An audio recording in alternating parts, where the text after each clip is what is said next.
Puji Tuhan, Shalom Bapak Ibu yang dikasih dalam Tuhan. Selamat pagi semua. Haleluya. Puji Tuhan, pagi ini kita akan belajar dari firman Tuhan Lukas pasal yang ke-19 ayat 1 sampai ayat yang ke-10. Dan saya beri tema perjumpaan yang mengubahkan. Lukas pasal 19 ayat 1 sampai ayat yang ke-10. Kita akan melihat seorang tokoh yang bernama Sakeus. Perjanjian baru Lukas 19 ayat 1 sampai ayat yang ke-10. Sakeus, Yesus masuk ke kota Yeriko dan berjalan terus melintasi kota itu. Di situ ada seorang bernama Sakeus, kepala pemungut cukai, dan ia seorang yang kaya. Ia berusaha untuk melihat orang apakah Yesus itu, tetapi ia tidak berhasil karena orang banyak, sebab badannya pendek. Maka berlarilah ia mendahului orang banyak, lalu memanjat pohon ara untuk melihat Yesus yang akan lewat di situ. Ketika Yesus sampai ke tempat itu, ia melihat ke atas dan berkata, "Sakeus, segeralah turun, sebab hari ini aku harus menumpang di rumahmu." Lalu Sakeus segera turun dan menerima Yesus dengan sukacita. Tetapi semua orang yang melihat hal itu bersungut-sungut, katanya, "Ia menumpang di rumah orang berdosa." Tetapi Sakeus berdiri dan berkata kepada Tuhan, "Tuhan, setengah dari milikku akan kuberikan kepada orang miskin, dan sekiranya ada sesuatu yang kuperas dari seseorang, akan kukembalikan 4 kali lipat." Kata Yesus kepadanya, "Hari ini telah terjadi keselamatan kepada rumah ini, karena orang ini pun anak Abraham. Sebab anak manusia datang untuk mencari dan menyelamatkan yang hilang." Puji Tuhan. Katakan amin, Bapak Ibu. Perjumpaan yang mengubahkan. Ada beberapa kisah dalam Alkitab ketika seseorang berjumpa dengan Tuhan Yesus, mereka diubahkan. Saudara, ada orang yang sakit kusta ketika berjumpa dengan Tuhan, Tuhan jamah. Ada orang yang buta ketika berjumpa dengan Tuhan, Tuhan pulihkan sehingga matanya celik dan dapat melihat. Bahkan ada orang yang mati dibangkitkan oleh Tuhan Yesus. Saudara, ada beberapa cerita dalam Alkitab. Dalam Yohanes pasal yang keempat, ada seorang perempuan dari Samaria. Dia bisa berjumpa dengan Tuhan Yesus di sebuah sumur di satu kota di Samaria, dan ada satu desa yang bernama Sikar. Di sana ada seorang perempuan yang kalau dia mengambil air, dia harus datang siang hari. Dia menghindari ketemu dengan banyak orang karena latar belakangnya yang rusak dan kotor. Dia sudah menikahlah, dia sudah punya suami 5, yang sekarang dengan dia bukan suaminya yang sah. Itu sebabnya pada siang hari dia datang. Mungkin dia singitan ya, dia berusaha menghindar supaya nggak ketemu dengan orang banyak. Tetapi ketika dia bertemu dengan Tuhan Yesus di situ, dia dipulihkan. Dia menjadi seorang percaya, dia menjadi seorang saksi, sehingga banyak orang diselamatkan. Dalam kisah para rasul 9, ada seorang yang bernama Saulus. Saulus adalah seorang yang ganas, seorang penganiaya orang-orang Kristen pada zaman gereja mula-mula. Dia sudah berinisiatif, dia meminta surat kepada pemimpin-pemimpin agama. Dia ingin datang ke Damsyik, sekarang ini Suriah. Saudara, dia mendapatkan surat, dan dia punya kuasa untuk Dia menganiaya orang-orang Kristen yang ada di Syria. Tetapi dalam perjalanan dia berjumpa dengan Tuhan Yesus. Dia menjadi buta. Dan saya memberikan artinya menyimpulkan, ketika Paulus yang ganas, dia berjumpa dengan Tuhan Yesus, dia diubahkan. Dia yang tadinya penganiaya orang Kristen, dia diubahkan, dia menjadi pemberita Injil Kristus. Puji Tuhan. Saudara, kita belajar, kita kembali lagi kepada konteks yang kita belajar pagi ini. Ada seorang yang bernama Sakeus. Alkitab menceritakan bahwa ada seorang yang bernama Sakeus, badannya pendek. Ada dua status dia. Yang pertama, dia adalah dia kepala pemungut cukai. Yang kedua ditulis juga dia adalah seorang yang kaya. Dua hal ini sebenarnya di pemandangan, di mata orang-orang Yahudi waktu itu, pemungut cukai adalah orang yang berdosa. Makanya ketika Yesus datang menumpang di rumah Sakeus, ada banyak orang yang marah-marah, bersungut-sungut, masa dia guru mau nginap di rumah orang berdosa. Seorang kepala pemungut cukai, seorang pemimpin, seorang yang berpengaruh, tetapi di garis bawahi di mata orang-orang waktu itu dia adalah orang yang berdosa. Kemudian ditulis ayat yang kedua, dia adalah seorang yang kaya. Sebenarnya kaya miskinnya seseorang itu tidak menentukan dia masuk surga atau tidak. Tetapi Tuhan Yesus pernah mengajarkan bahwa lebih mudah seekor unta masuk ke dalam lubang jarum daripada seorang kaya masuk surga. Kok bisa, saudara?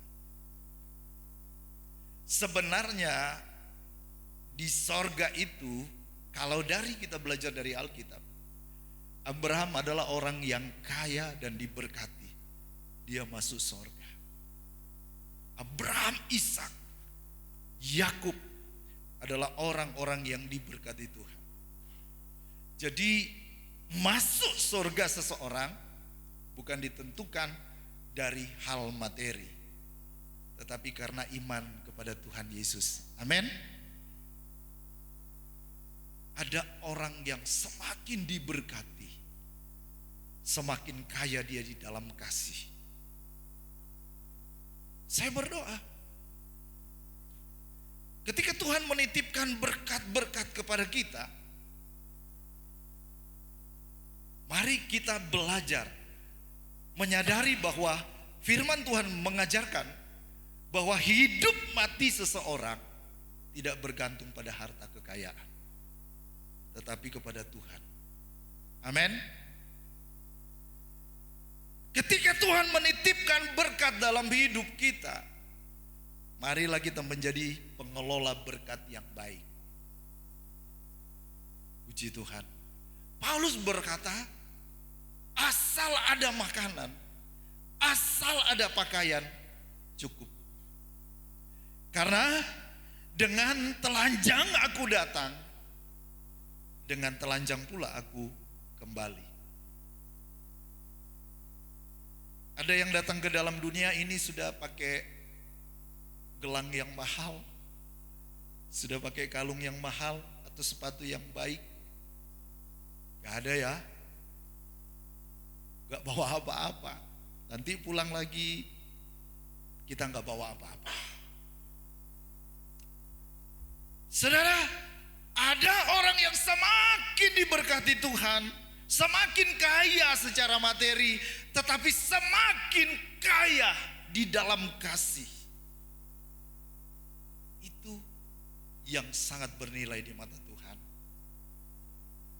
Ada orang yang hanya untuk hidup, hanya untuk diri sendiri. Masa bodoh. Nah, sekali lagi saya mau menegaskan, bukan harta yang bisa membawa kita masuk surga. Kenapa Sakeus ini bisa dapat perkenanan Tuhan? Tuhan berkata karena orang ini adalah anak Abraham, Abraham kita tahu dia bapak orang beriman, dan kita percaya Sakeus telah beriman, makanya Tuhan berkata terjadi keselamatan kepada keluarga ini. Puji Tuhan. Nah, lebih jauh kita melihat, saudaraku, siapakah Sakeus? Dia adalah seorang kepala pemungut cukai, atau yang bagian nagih-nagih pajak ya, ceritanya itu. Mungkin pajaknya cuman 100.000, dia bilang 400.000. Bisa saja karena dia KKN, cepat sekali dia jadi kaya. Tetapi kemudian dia bertobat ya. Nah, Bapak Ibu yang dikasih di dalam Tuhan, pelajaran rohani yang kita bisa dapatkan dari kisah perjumpaan Sakeus dengan Tuhan. Yang pertama, Tuhan melihat hati yang rindu dan haus akan Tuhan. Ayat kita lihat dalam ayat yang kelima,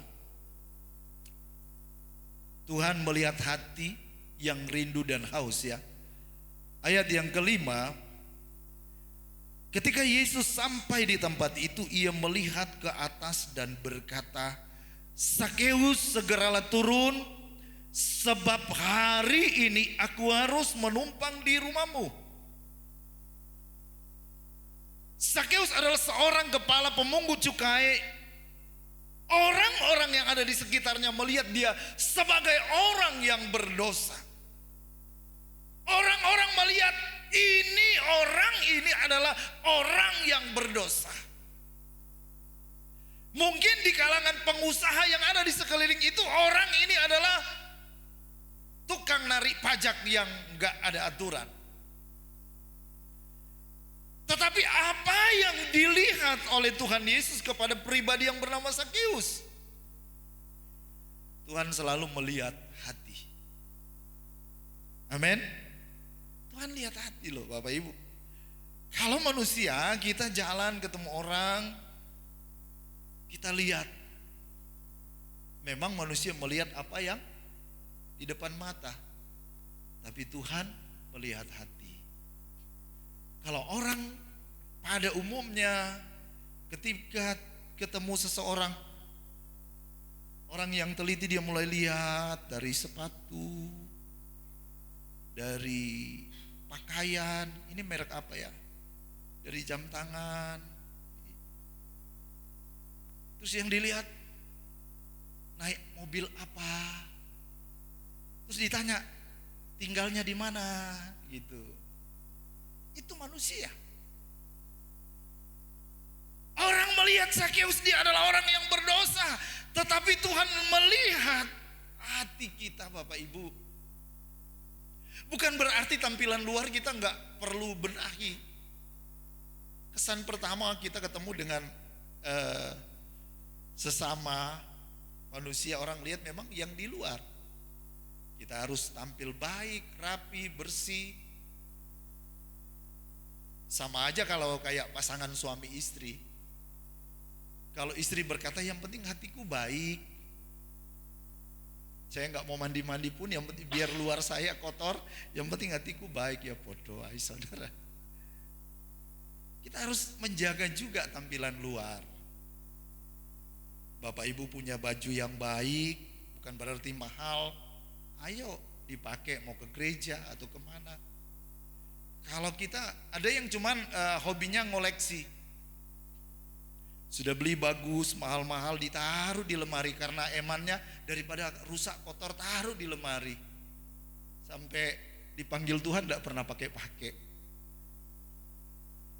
Ada kan juga ibu-ibu ke mall mungkin beli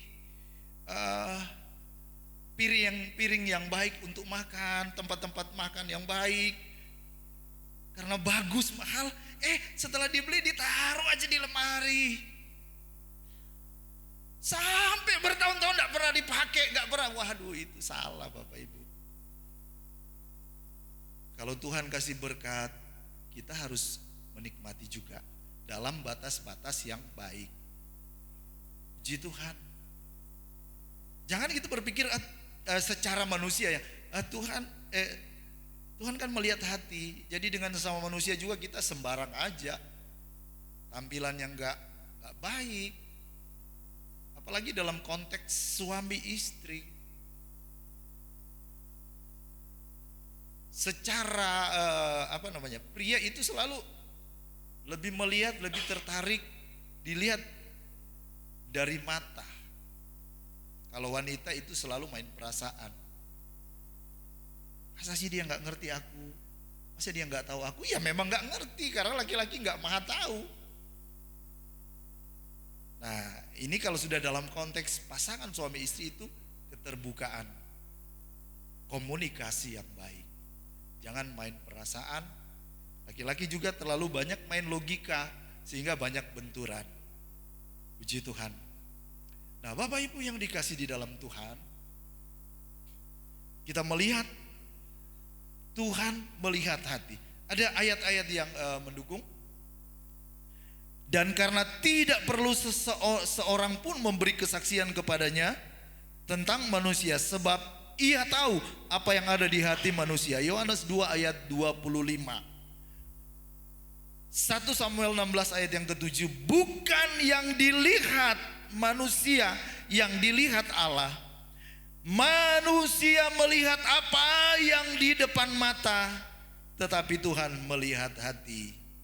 Saudara, pelajaran yang penting kita belajar bahwa bagaimanapun dosa yang dilakukan seseorang di masa lalunya, namun jika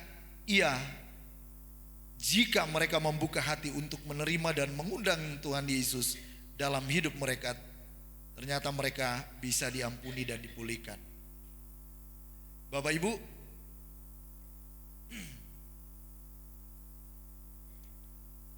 Tuhan melihat hati. Saudara, kalau ketemu dengan orang, rata-rata orang ini kita berpikir orang ini meler, gak bertobat, kelakuannya begini.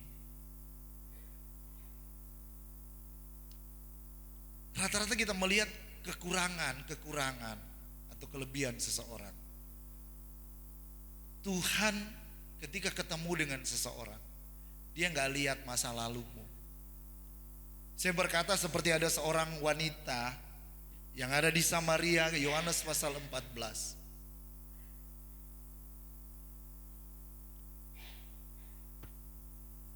Nah, saudara, Tuhan gak lihat masa lalumu. Tuhan gak lihat apa yang engkau pernah lakukan kemarin.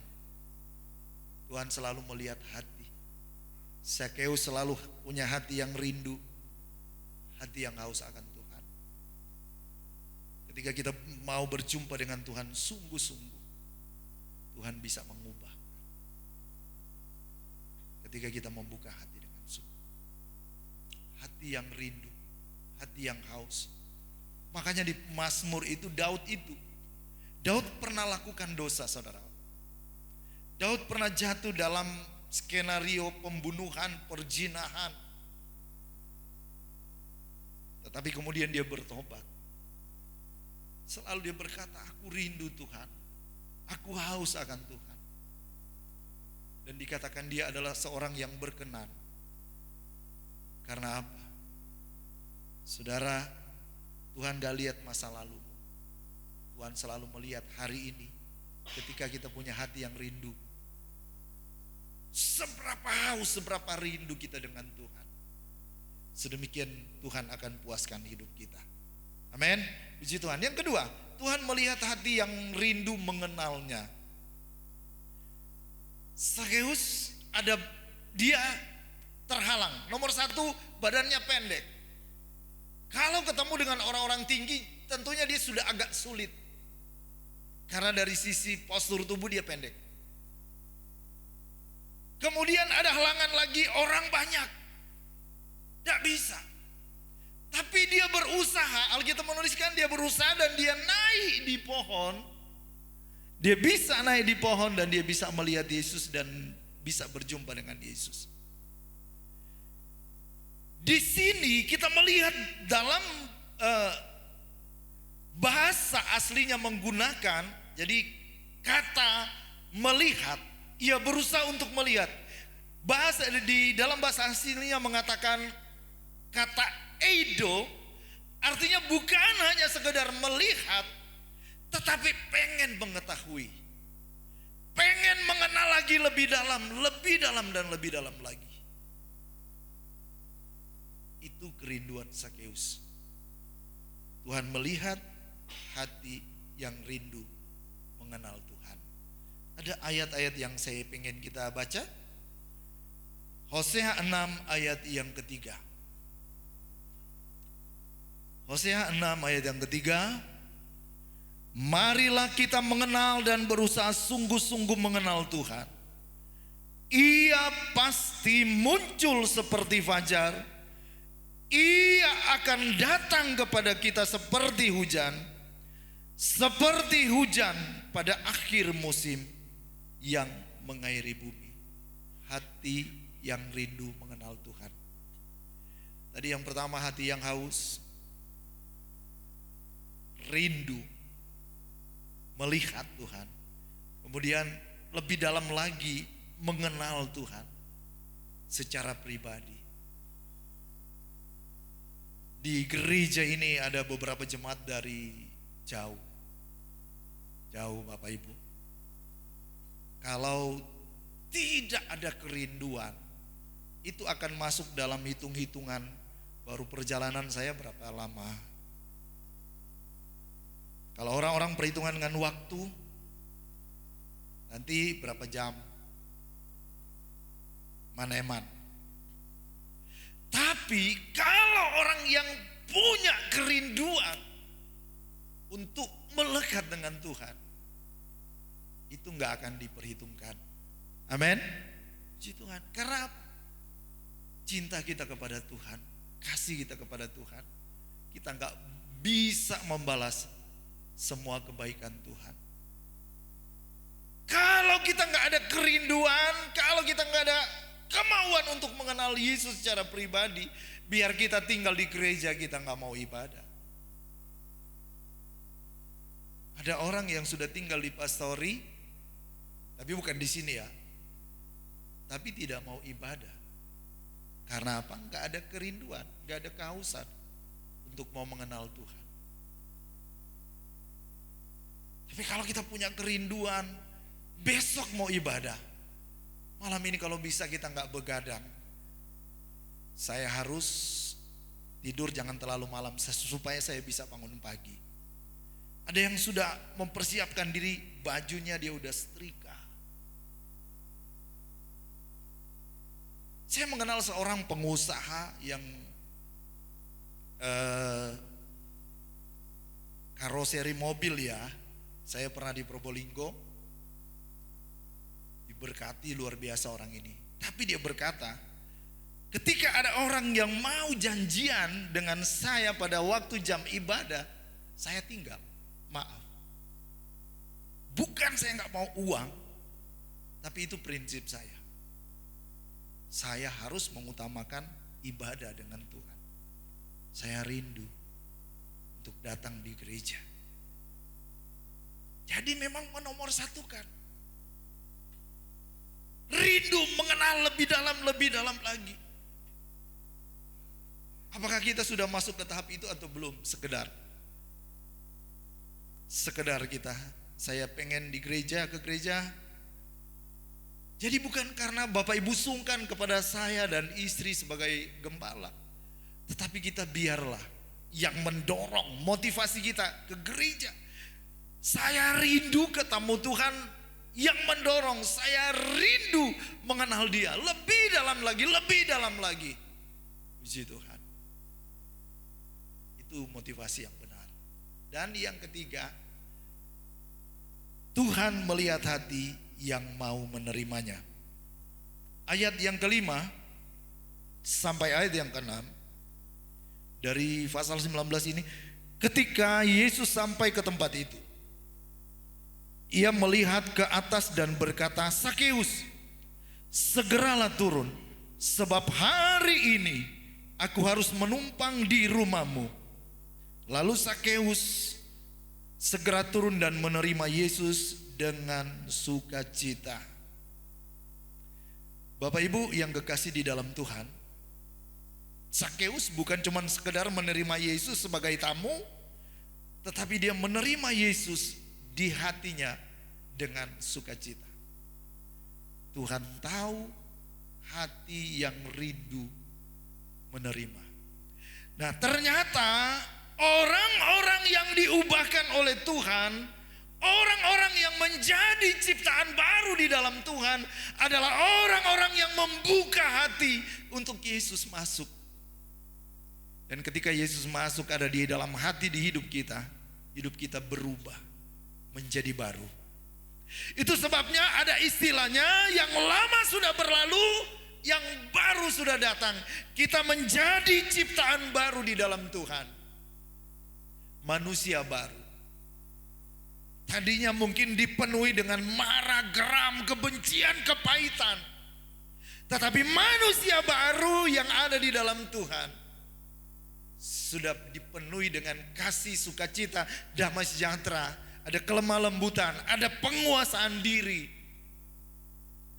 Itu manusia baru. Orang yang sudah dijamah oleh Tuhan. Saudara, karakter kita diubahkan. Saya beri contoh dari seorang Sakeus. Dikatakan dia seorang pemungut cukai, dia seorang yang berdosa. Apa yang dia katakan ketika Tuhan sudah mengubah hidupnya? Hidupnya yang tadinya rusak, hidupnya yang kotor, ketika Tuhan sudah masuk dalam hidupnya, dia membuka hati Tuhan masuk. Apa yang dia alami, saudara?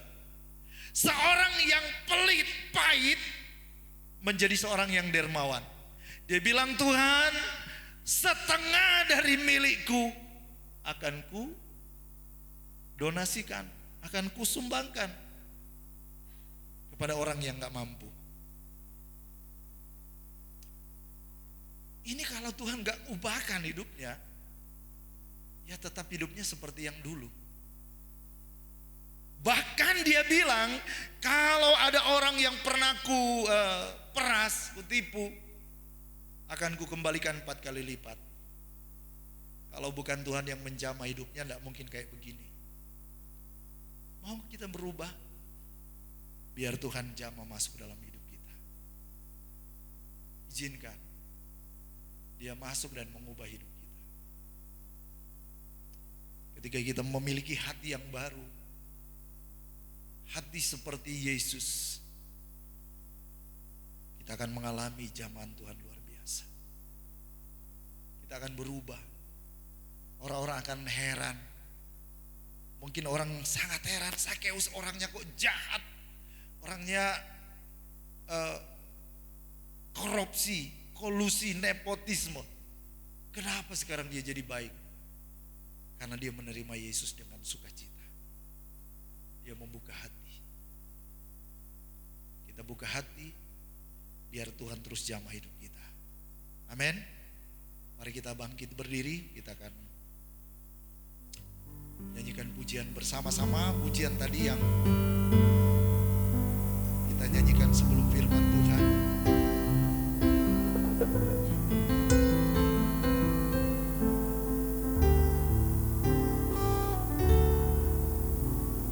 Kasih-Mu layakkan seluruh hidupku. Mampukanku melakukan yang Kau inginkan.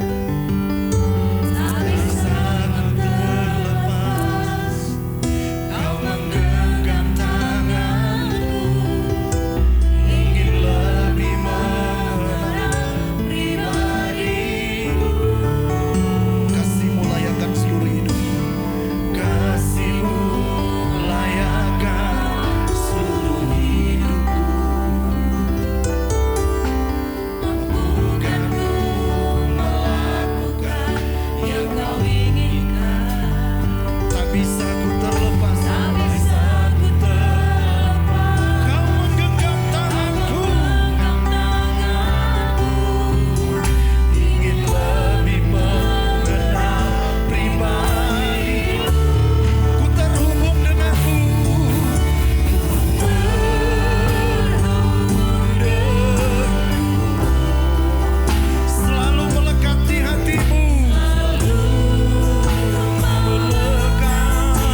rindu mengenal Engkau lebih dalam dan lebih dalam lagi. Kami membuka hati kami Tuhan pagi ini untuk Engkau masuk dan terus bertata dalam hidup kami. Dan biarlah Engkau akan terus menjamah hidup kami Tuhan. Kami menjadi manusia baru.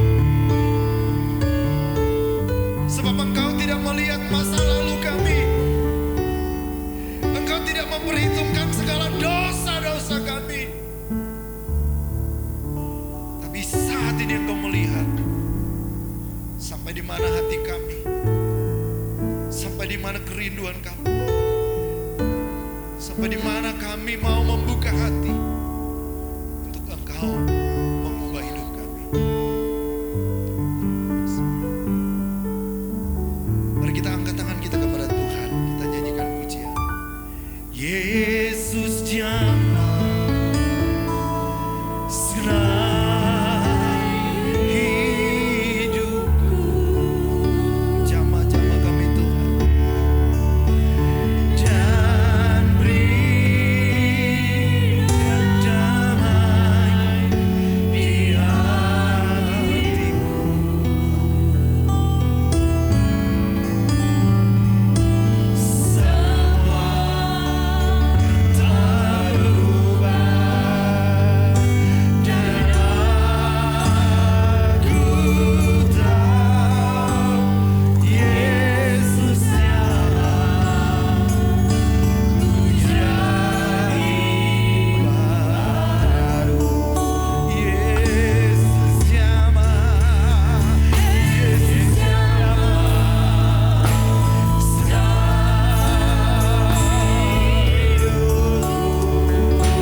bebas kita.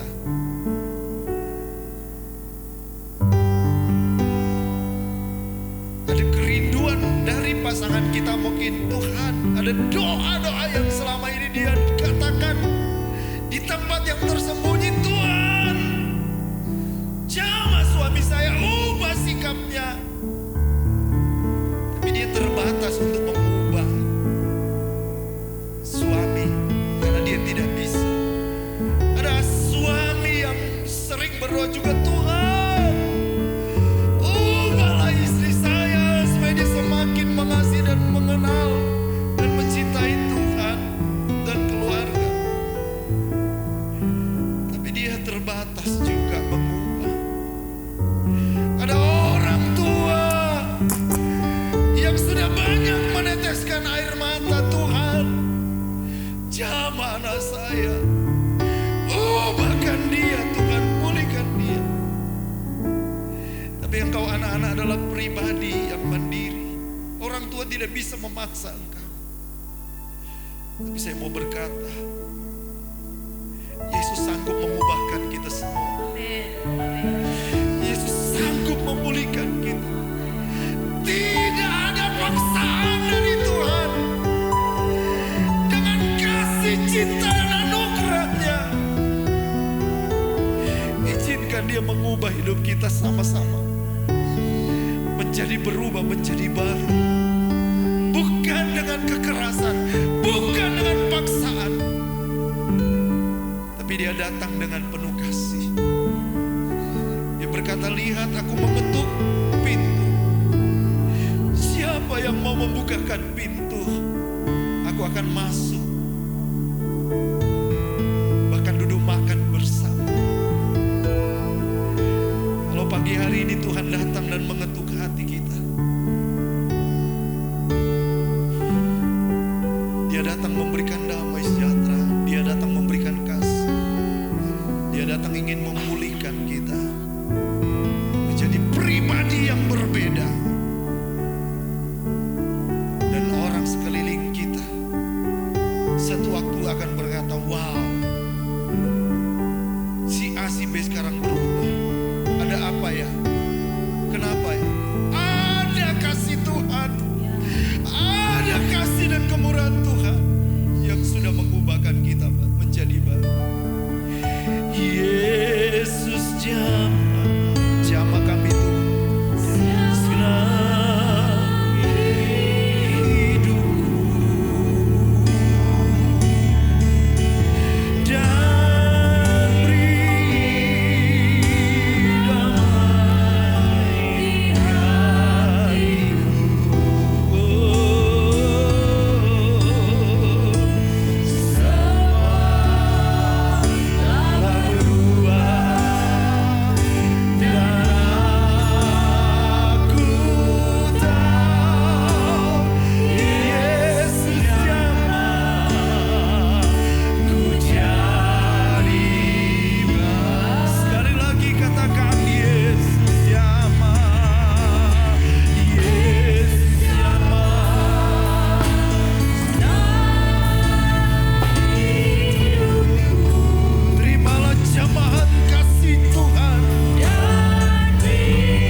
Jamah kami Tuhan pagi ini, jamah Tuhan di dalam Roh-Mu yang kudus. Kami membuka hati. Kalau Tuhan mampu mengubahkan Paulus, Sakeus, bahkan wanita Samaria yang penuh dengan dosa, Tuhan terlalu mampu mengubahkan hidup kami dari yang tidak berarti menjadi berarti, dari yang penuh kepahitan dan kebencian dipenuhi dengan kasih cinta yang indah dari Tuhan. Terima kasih Bapa. Kami menikmati kasih-Mu pagi ini. Kami menikmati lawatan-Mu. Kami menikmati hadirat Tuhan. Kami menikmati firman-Mu terus berkarya dalam hidup kami. Terpujilah nama-Mu Bapa. Di dalam nama Tuhan Yesus Kristus, terus berkarya, terus jamah kami. Dalam nama Tuhan Yesus kami mengucap syukur buat firman Tuhan.